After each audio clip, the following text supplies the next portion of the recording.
Aprenda mais sobre o mercado financeiro, empreendedorismo, sucesso pessoal, profissional e financeiro. Hoje nós vamos falar sobre o queridinho do momento, o Pix. Vamos ajudar o brasileiro a investir certo. Grandes empresas, grandes negócios e grandes fortunas. Você falou que o Brasil tem o maior controle do mundo. Mais uma pergunta difícil, né? De 7h30 às 8 da manhã, aqui na Rede TV. À medida que a Shift se torna a maior plataforma do mundo, ela redefinirá o que é possível. Isto é Shift. Simples, eficaz e 100% transparente. Bom dia, Lola! Bom dia, Cadu. Bom dia para você que está aí do outro lado. Aproveite ao máximo nossas dicas e aprenda com os nossos especialistas. Divulgue nosso programa para os seus amigos, porque vamos ajudar o brasileiro a investir certo, de forma segura, e você vai ver que gastar dinheiro é divertido. Mas ganhar dinheiro é muito mais divertido. Milhares de pessoas terão suas vidas transformadas a partir de agora. Aprenda mais sobre o mercado financeiro, empreendedorismo, sucesso pessoal, profissional e financeiro. O Sucesso Money está no ar.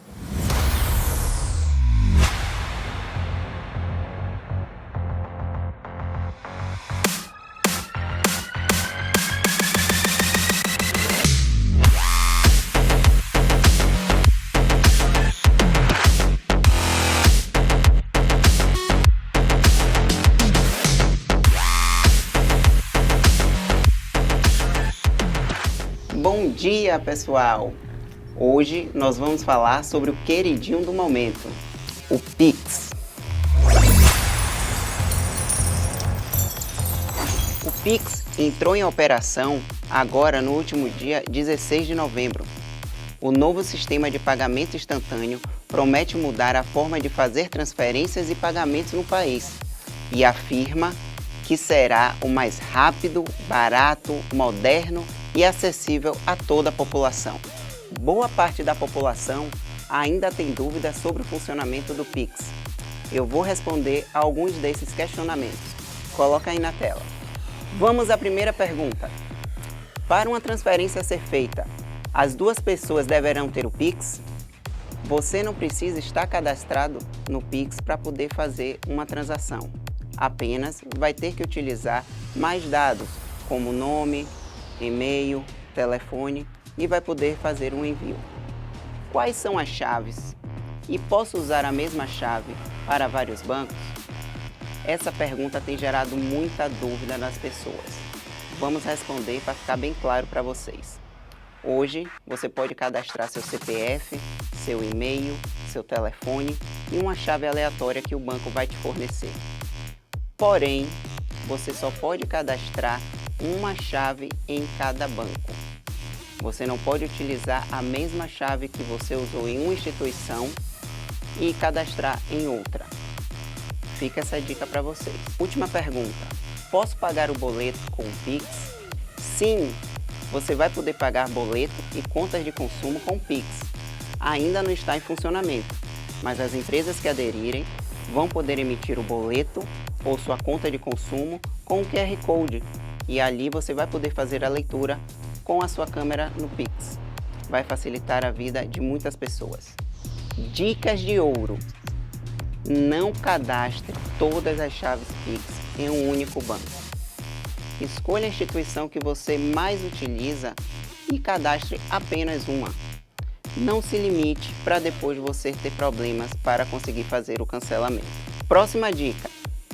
O Pix é como se fosse um pagamento de débito. Então cuidado para você não estar entrando no seu cheque especial. Às vezes, tanta facilidade pode sair caro. Próxima dica. Você não é obrigado a ter uma cesta de serviço no seu banco. Se você não está mais utilizando, principalmente o seu TED, peça o cancelamento. No final do mês, vai fazer muita diferença no seu orçamento. Ficou com alguma dúvida? Tem algum comentário ou sugestão? Manda um direct, @Lara Ribeiro.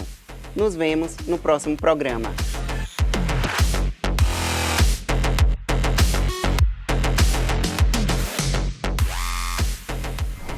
Olá, tudo bem? É um prazer estar com vocês. A partir dessa semana, nós vamos começar a conversar e vamos começar a trocar ideias a respeito de grandes empresas, grandes negócios e grandes fortunas. Para começar, eu queria te dizer que grandes fortunas começam com grandes ideias. Produtos e serviços inovadores, sem paralelo, são colocados à disposição do público sempre para que esse público possa adquiri-los. Novas técnicas, métodos e processos são disponibilizados no mercado para que os consumidores possam ser atraídos por eles. Não existiria uma grande empresa que todo ano não trouxesse um produto novo, uma nova tecnologia. Se você pensar um pouquinho, você vai ver que se você ainda estivesse vendo televisão com válvulas, nós não estaríamos onde estamos. Não é verdade? Bom, então vamos analisar dois grandes negócios que geraram grandes fortunas para que você possa neles se espelhar. O primeiro deles, a maior fortuna do mundo livre ocidental, começou numa garagem. E uma das grandes fortunas bilionárias do mundo atual começou simplesmente ajustando relações entre pessoas. E é a rede social mais utilizada no mundo. Os dois negócios começaram pequenos, dentro de um quarto ou numa garagem. E é assim que tem que ser. Comece pequeno, avance um passo depois do outro e você vai conseguir atingir o mercado que você deseja. E agora, como eu tinha te prometido, vou te contar aquele segredo. Se você convidasse alguém para empreender com você, para começar numa garagem, se ele fosse uma pessoa negativa, a primeira coisa que ele ia te dizer é: eu não tenho uma garagem. Então se afaste de pessoas negativas, porque elas não vão conseguir te levar aonde você deseja chegar. Boa sorte, um grande abraço e até semana que vem. Bom dia para você que está nesse momento assistindo o Sucesso Money. Hoje, o motivo de eu estar aqui é para falar de um aplicativo revolucionário e inovador, aonde você dentro da sua casa pode estar obtendo ganhos e resultados de um profissional da área do mercado financeiro. Assim como eu, ao utilizar o aplicativo, consegui tamanho resultado, você também, dando um Ctrl+C, Ctrl+V, pode estar ganhando dinheiro na sua sala de estar através do seu telefone celular. Então, pontos interessantes hoje desse aplicativo é a sua transparência. Você pode acompanhar todas essas operações em tempo real e ver o histórico da semana, do mês e desde quando o aplicativo foi criado, mostrando e provando tamanho resultado que hoje ele pode oferecer para você, consumidor final do produto. Sendo assim, outro pilar principal do nosso aplicativo é que somos o primeiro aplicativo de copiar e colar do mundo, com mais de 120 mil downloads nos últimos meses. Gente, isso é incrível, porque a gente veio para o mercado para, de fato, revolucionar. Então você pode estar aí, no conforto da sua sala, copiando, colando e ganhando dinheiro. Estaremos juntos na próxima semana. E agora, nós preparamos uma entrevista incrível, comandada por Cláudio de Luca. Fica de olho. Eu vou entrevistar agora um dos maiores advogados tributaristas do país. Empresas e governo tremem em função das estratégias e do trabalho que ele faz, com Rodrigo Pavan. Imensa honra recebê-lo aqui no Sucesso Money. Rodrigo. Obrigado, Cláudio, pelo convite. Bom dia a você, a seus telespectadores. Espero poder contribuir um pouquinho aqui com o sucesso. Vai ser uma aula para todo mundo. Rodrigo, deixa eu te perguntar. Vive-se falando aqui no Brasil em reforma tributária, em reforma previdenciária. A questão é, o Brasil, o governo, tem controle sobre os ativos que circulam no país? Primeiramente sim. Nós temos que entender o que é reforma tributária e previdenciária e depois falar sobre o controle financeiro. Mas vou começar pelo mais fácil, que é o controle financeiro, Cláudio. O Brasil hoje ele é o país com o maior controle financeiro do mundo, nos seus ativos circulantes, nas suas emissões de recursos para fora do país, para dentro do país e para todas as operações financeiras que são mantidas dentro do sistema financeiro nacional, que por ele passam a qualquer tempo. Quando a gente fala em reforma tributária, a gente tem que entender, e é muito em voga toda hora, que implica em entender e compreender a capacidade contributiva de cada pessoa jurídica que vai recolher e vai pagar os seus tributos. Quando a gente fala nisso, nós temos que entender que não cabe só ao governo cortar gastos, porque ele vai faltar gastos para questões essenciais, como a saúde, como o saneamento básico, como a infraestrutura. É importante que nessa hora os próprios contribuintes também exijam menor carga tributária, porque nós somos o 5º país do mundo em carga tributária, exijam que o governo aplique melhor estes recursos e também paguem não mais, mas da forma certa, que é o que não ocorre atualmente. Você falou que o Brasil tem o maior controle do mundo. Sim. Vero? Verdade. Por quê? Nós temos a Receita Federal hoje, o Banco Central e o COAF, eles estão um regime integrado nas suas operações financeiras. Então, você, quando usa seu cartão de crédito, ou qualquer um de nós, qualquer pessoa que utilizar hoje acima de R$ 4.999, que é o valor estipulado pela Receita, ele faz o cruzamento automático dessa informação bancária, ou seja, você tem lá a sua instituição bancária, o cartão de crédito. Quando você passa R$ 5.000 no seu cartão de crédito, 6.000 para comprar qualquer coisa, parcelado ou não, esse informe é automaticamente encaminhado à Receita e ao COAF, que é o órgão que controla as operações financeiras.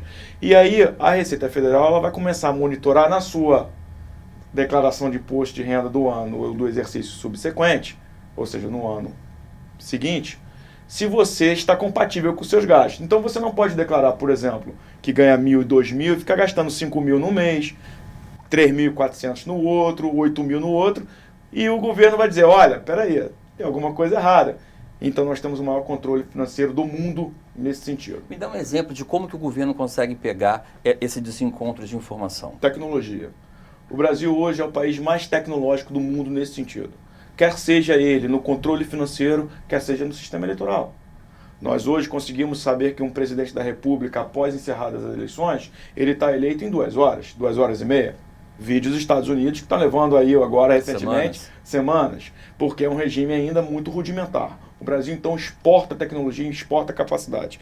E em 2003, 2004, nós tivemos a instituição que foi chamada Super Receita.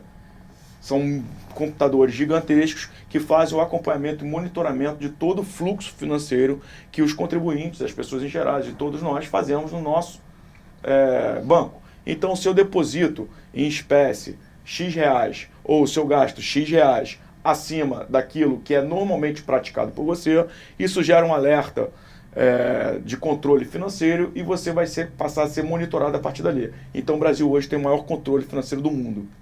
Hoje em dia, quando você vai no supermercado, por exemplo, dando o exemplo do mercado, mas até o caixa do supermercado pergunta CPF, sim ou não? Ele pode perguntar.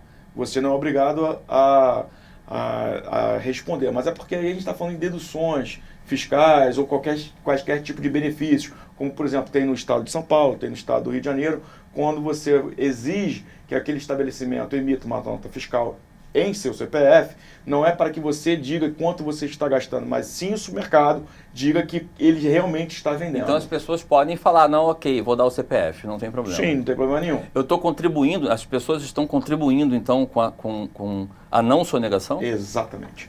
É quando a gente fala em reforma tributária. Quando a gente fala em reforma tributária, a gente não pode só jogar essa responsabilidade para o governo. Nós temos que saber que todos nós temos uma função social. Eu não estou dizendo que a gente paga pouco imposto, a gente paga muito imposto. Nós somos o 5º maior país do mundo em carga tributária. As empresas, o empresário hoje, ele é um sobrevivente. O governo é o maior sócio do empresário hoje e só no bônus e não nas despesas, ele só é no lucro. Então eu não estou dizendo isso, eu estou dizendo que nós temos uma função social, todos nós, seja da pessoa menos favorecida financeiramente, seja da pessoa mais favorecida financeiramente. Então, quando nós exigimos que aquele estabelecimento comercial não sonegue, nós em tese estamos tentando dizer para o governo o seguinte, olha, eu estou fazendo a minha parte, faça você a sua, fiscalize todas as pessoas, não aumente mais os tributos e bote o tributo em favor da população. Então, quando a gente fala em reforma tributária, nós temos que entender que isso poderá, sim, ser importante, como é e como é necessário, mas não pode causar o quê? O disparates tributários, que a gente chama de capacidade contributiva, seja da empresa, ou seja da pessoa, seja aquilo que ela consegue pagar de tributos. A gente não pode em dizer que isso vai ser somente do governo aumentando o imposto. Ele tem que diminuir o imposto e fazer com que todo mundo pague na proporção dos seus vencimentos. Entendi. Mas uma dúvida bem básica, até para o nosso telespectador entender isso. Eu percebo que existe uma tendência de muitas pessoas não ligarem para a questão da nota fiscal, por exemplo. Não precisa me dar nota, não. A empresa que sonega, o que ela faz? Porque ela emite de qualquer maneira. Ela pode pedir devolução, ela rasga, ela amassa. São dois tipos. Ela pode ter, hoje em dia, a gente está falando algumas empresas são diferentes das outras, o regime tributário e o regime de atuação, o ramo de atuação, desculpa. A gente tem que entender o seguinte: quando ela emite uma nota fiscal, essa nota fiscal eletrônica, ela faz o cruzamento de dados. Hoje, o supermercado, aqui no Rio de Janeiro, ele emite uma nota fiscal eletrônica, ele está com o cruzamento de dados automático com a Receita Federal, a Receita Municipal para os seus tributos municipais, a Receita Estadual, ICMS e todos os outros, e a Receita Federal, que seria os impostos federais. Então, quando ela emite a nota fiscal, ela efetivamente está informando que ela vendeu aquele determinado produto. O exemplo do supermercado. Quando ele só emite uma nota de controle e não faz o registro da operação fiscal, aí ele comete o crime contra a ordem tributária, que é previsto na Lei 8.137 de 1990, que é aquela que categoriza os crimes contra a ordem tributária, as pessoas que são chamadas de sonegadores. Perfeito.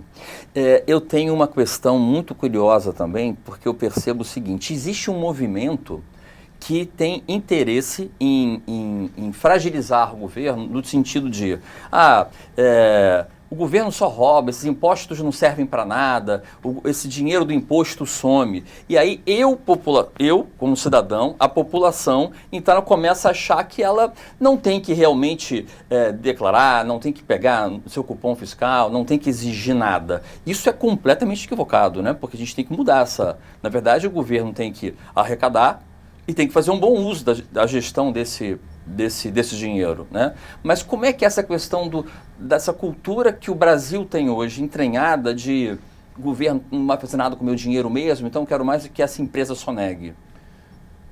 Excepcional pergunta. Eu vou responder da forma mais objetiva possível. Transparência.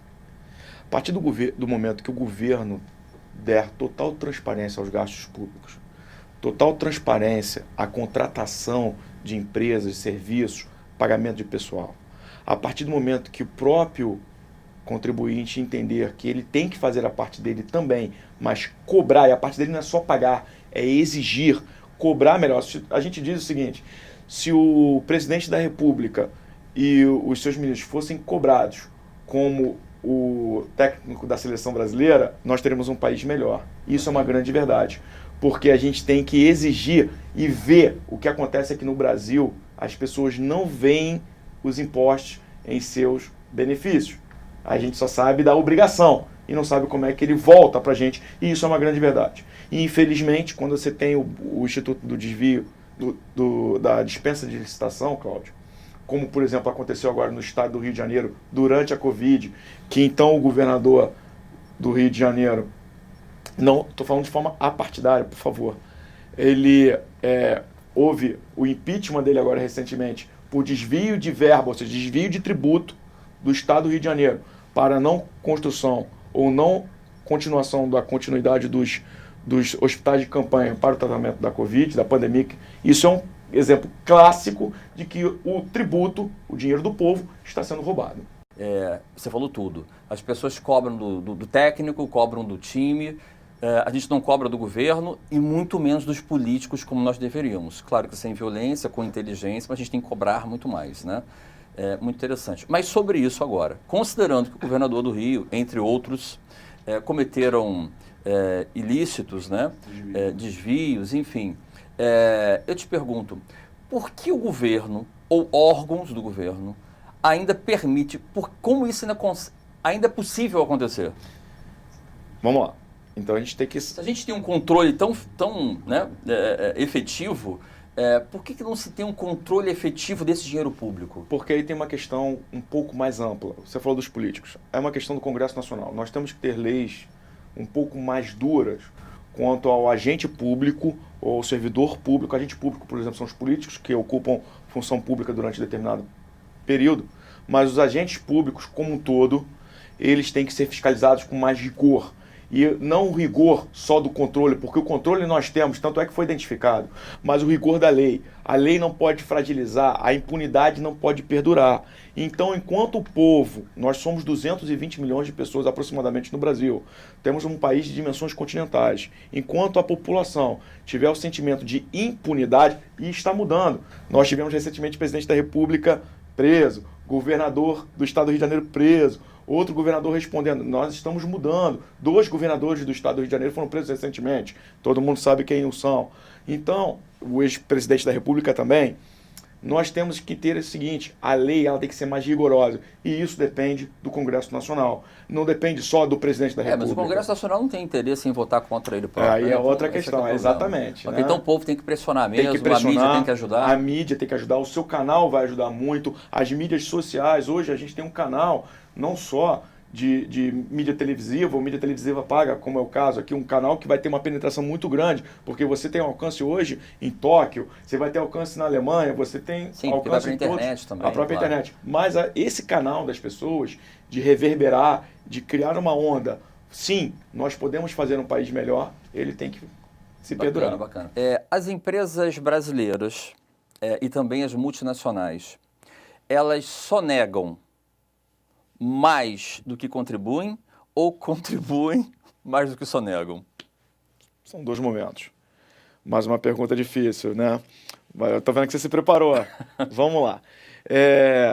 As empresas como um todo, sejam elas multinacionais ou não, elas tendem a atribuir o seu regime tributário. São 3 formas de regime tributário. O simples, o presumido e o real. O lucro real. Então, o que acontece? Muitas empresas multinacionais, elas utilizam de conglomerados internacionais para atuar em empresas offshore, fazer empréstimos às suas empresas locais regionais e deduzirem isso do seu lucro real e acabar pagando menos impostos.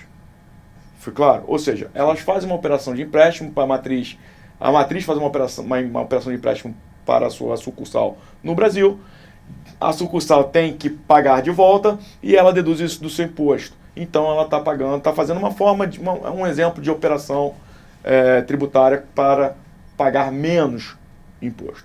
E, por sua vez, as empresas brasileiras abrem sucursais em outros países, atribuem aquilo ali como uma operação não de resultado primário, mas de resultado secundário, têm custos operacionais embutidos e fazem deste movimento para pagar menos tributo. Olha, o tributo ele tem que ser direcionado. Então, a gente falando dos mais humildes aos mais afortunados. Todo mundo com a sua capacidade reconhecida. A gente não pode dizer que uma pessoa que ganha um salário mínimo, ela não paga imposto. Claro que ela paga imposto, mas ela também tem isenção. Então, ela tem isenção do imposto de renda, mas ela paga o ICMS quando ela compra um refrigerante, ela paga o ICMS quando ela compra o arroz, ela paga vários outros impostos. Quando ela compra a gasolina, tem uma porção de impostos embutidos ali. Aliás, o nosso combustível no Brasil, 70% é carga tributária. Então, você imagina, nós somos o 4º maior produtor de petróleo do mundo e temos hoje a gasolina mais cara, porque é toda a carga tributária. Comparando com os Estados Unidos, né, que você paga um imposto à parte, isso seria viável e possível no Brasil? Sim. A diferença do Brasil e dos Estados Unidos é que lá eles têm uma autonomia dos seus estados, né, enfim, em relação à União Americana, maior. O Brasil é o que a gente chama de derivação. Então ele tem um recolhimento diferenciado, mas ele entra numa briga fiscal. Então o estado do Rio de Janeiro tem um ICMS de 19,5%. O estado de São Paulo tem de 12%. Então essa diferença vira uma briga fiscal. O da Bahia vai ter menos. Enfim, todos os outros começam a entrar numa briga fiscal. Quem está prejudicado? Todos. Por quê? Porque você tem um polo industrial reduzido no Rio de Janeiro, você não tem atividade industrial no Nordeste, você não tem atividade industrial no Norte, e aí fica aquele salve-se quem puder. Na verdade, de novo passamos pelo Congresso Nacional, tem que ser constituído um regime tributário que fomente as atividades, ainda que regionalizadas, mas de acordo com a atividade. Então, se eu vou ter um polo de construção automobilístico ou de desenvolvimento automobilístico, eu vou ter uma natureza tributária X. Se eu vou ter um polo fabril, eu vou ter uma natureza tributária Y. Se eu for ter um setor alimentício, enfim, qualquer natureza, nós vamos ter uma contribuição diferenciada. E tudo isso tem que ser organizado. E no Brasil, por mais que tenha um controle e até uma certa organização, não há um fomento para as suas regiões. Nós temos que lembrar que o Brasil é do tamanho da Europa. Nós temos um país pequeno, nós temos um Brasil, um país de dimensão continental. E isso tem que ser analisado, não por interesse de cada parlamentar que ali entrou, puxando a sardinha para aquilo ou aquilo outro, e sim para o povo, e o povo ser beneficiado disso. Tá. Eu percebo que com toda a tecnologia, com toda a mídia, com todo o controle que o governo tem, não é tão difícil mandar dinheiro para fora, colocar dinheiro em paraísos fiscais. Me corrija se eu estiver errado, mas se o governo tem tanto controle, como é que ele deixa esse dinheiro sair? E principalmente a pergunta, queria aproveitar para pedir que tu explicasse, afinal, o que é, para que serve um paraíso fiscal? Eu ia te responder começando por isso. Vamos entender o que são paraísos fiscais. Paraísos fiscais não tem nada de ilegal, Cláudio. Tá. São países que não têm, como o Brasil, por exemplo, mão de obra industrial, capacidade industrial, capacidade de cabotagem. Cabotagem é navegação, capacidade de turismo, capacidade de gerar mais receita. Mas esse país precisa sobreviver. São, por exemplo, um país hoje ele não pode viver só da pesca. Um país hoje ele não pode viver só do turismo. Então, por exemplo, há países no Caribe, há países no Reino Unido, que são, inclusive, estados. Delaware, nos Estados Unidos, é um paraíso fiscal. Panamá é um paraíso fiscal na América Central. Ilhas Virgens Britânicas, a Ilha de Man, no Reino Unido, são paraísos fiscais. O que quer dizer isso? São países que, para você, empresário, te dão um incentivo tributário e você coloca a sua empresa sediada ali, vai pagar um pouco menos de tributo, porque o país precisa daquele tributo para poder sobreviver e dar escola, dar saúde, dar o mínimo para o seu povo viver. Então, paraísos fiscais são, na verdade, países que precisam de carga tributária, de qualquer que seja ela, e dão incentivo. Ou seja, então no Brasil, por exemplo, a alíquota da pessoa física é em torno de 27,5%. A alíquota das empresas é em torno de 35%. Num paraíso fiscal vai ser 8%. Então, para você, empresário, vale a pena ter a sua empresa naquele país e sede naquele país. É diferente, então, Cláudio, quando as empresas ou pessoas físicas utilizam dos paraísos fiscais para cometerem ilícitos tributários. Rodrigo, muito obrigado pelo seu saber, pelo seu conhecimento, por esses esclarecimentos incríveis, pela sua presença aqui no Sucesso Money. O programa está de portas abertas para você, a revista Sucesso Money está de portas abertas para você. Então mande artigos, defenda suas ideias, nos ajude o Brasil com essa inteligência e com esse expertise que você e seu escritório têm. Te agradeço, Cláudio, agradeço ao canal, agradeço à revista. Estou aqui de portas abertas sempre que vocês precisarem, puder contribuir. É óbvio que são temas muito sensíveis, são temas às vezes complexos que a gente está tentando botar numa linguagem um pouco mais própria, mas eu estou aberto. Muito obrigado aos seus telespectadores e muito sucesso a você também. O programa de hoje acabou, mas sábado que vem, de 7h30 às 8 da manhã, vocês vão ter dicas preciosas sobre como ganhar dinheiro, como manter dinheiro, como multiplicar dinheiro, como ganhar conhecimento aqui na Rede TV.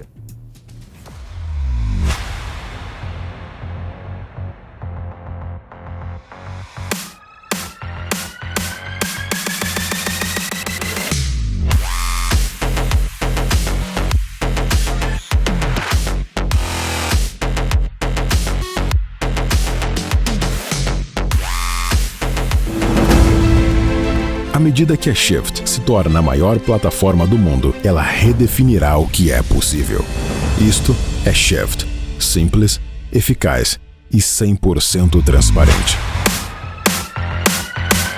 Aprenda mais sobre o mercado financeiro, empreendedorismo, sucesso pessoal, profissional e financeiro. Hoje nós vamos falar sobre o queridinho do momento, o Pix. Vamos ajudar o brasileiro a investir certo. Grandes empresas, grandes negócios e grandes fortunas. Você falou que o Brasil tem o maior controle do mundo. Mais uma pergunta difícil, né? De 7h30 às 8 da manhã, aqui na Rede TV.